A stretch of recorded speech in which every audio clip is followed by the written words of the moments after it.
یہ 28 سالہ تحریم ثاقب ہیں جو بارسلونا اسپین میں ٹیکسی چلاتی ہیں اور پاکستانی قونصل خانے میں ملازمت بھی کر رہی ہیں۔ اس کے ساتھ ساتھ بارسلونا کی ایک یونیورسٹی سے اپنی تعلیم کا سلسلہ بھی جاری رکھے ہوئے ہیں۔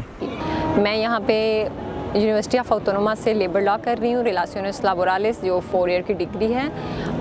میں پاکستانی ان چند لڑکیوں میں سے، پہلی چند لڑکیوں میں سے جنہوں نے یہاں پہ آ کے ٹیکسی کا لائسنس کیا ہے۔ اسپین کے بڑے شہروں میں ٹیکسی چلانے کے لیے خصوصی امتحان پاس کرنا ضروری ہے، کیونکہ عام ڈرائیونگ لائسنس کے ساتھ ٹیکسی چلانے کی اجازت نہیں ہے۔ میرے فادر ہیں، ان کے جتنے بھی فرینڈ تھے ان سب کے پاس ٹیکسیز تھیں، تو میرے فادر کے ہر ٹائم یہی مائنڈ میں ہوتا تھا کہ میں نے بھی ٹیکسی لینی ہے۔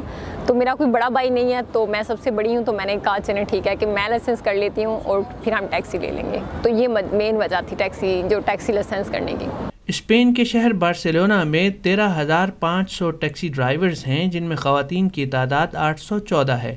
3,000 سے زائد پاکستانیوں کے پاس ٹیکسی چلانے کا لائسنس موجود ہے، جن میں سے 2,500 پاکستانی ڈرائیورز اس وقت ٹیکسی چلا رہے ہیں، اور تحریم سمیت جنوبی ایشیائی ممالک کی خواتین ٹیکسی ڈرائیورز کی تعداد صرف 18 ہے۔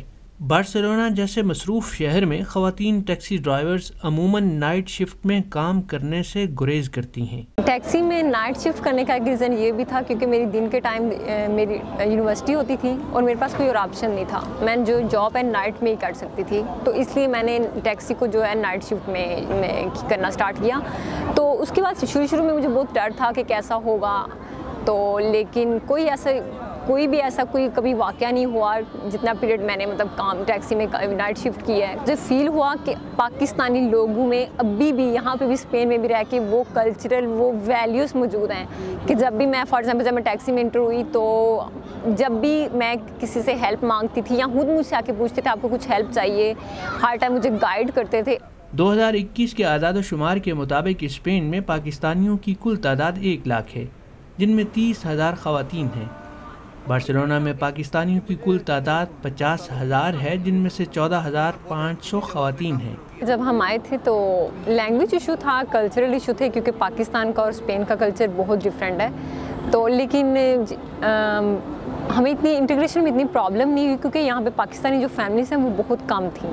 تو ہمارا جب اسکول جانا، ہم چھوٹے تھے اسکول جانا شروع کر دیا ہم نے، اس کے بعد ایک سینٹر ہے جہاں پہ فار ایگزامپل کسال وغیرہ، وہاں پہ ہم نے جانا سٹارٹ کر دیا سیکنڈ ٹائم، تو اس کے لیے ہماری جو کلچر جو انٹیگریشن ہے ہماری وہ بہت جلدی ہو گئی۔ تحریم کی 4 بہنیں بھی یونیورسٹی سطح پر تعلیم حاصل کر رہی ہیں۔ ان کا کہنا ہے کہ ان کے والد نے کبھی کسی قسم کی تفریق نہیں کی۔ تو جو کہ میں نائٹ شفٹ کر رہی تھی ٹیکسی میں، تو میں اپنی اسٹڈی پہ اتنا فوکس نہیں کر پا رہی تھی، تو میرے فادر نے خود ہی مجھے یہ سجیسٹ کیا ہے کہ آپ فی الحال ٹیکسی کو ایک سائڈ پہ کر دیں اور اپنی اسٹڈی پہ فوکس کریں۔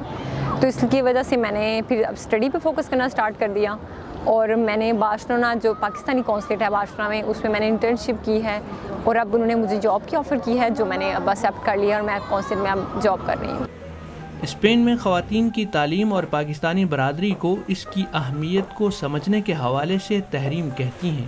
سب سے جو فائدہ زیادہ ہے وہ پاکستانی کمیونٹی کو ہوگا، کیونکہ یونیورسٹی کے لیول کے اگر دیکھا جائے تو لڑکیوں کی تعداد لڑکوں سے بہت زیادہ ہے جو اسٹڈی کر رہی ہیں، تو اس میں بیٹر ہے کہ آپ کی جب لڑکیاں آپ کی اس فیلڈ میں آئیں گی، ہر فیلڈ میں آئیں گی، تو اس میں پاکستانی کمیونٹی کو بہت فائدہ ہے۔ خواتین اب ہر شعبے میں آگے بڑھ رہی ہیں، مگر ان کے اپنے گھر سے حاصل ہونے والی سپورٹ کسی بھی معاشرے اور شعبے میں عورتوں کی ترقی اور کامیابی کے لیے سب سے زیادہ اہم ہے۔ Hafiz Ahmad, DW Urdu, Barcelona, Spain.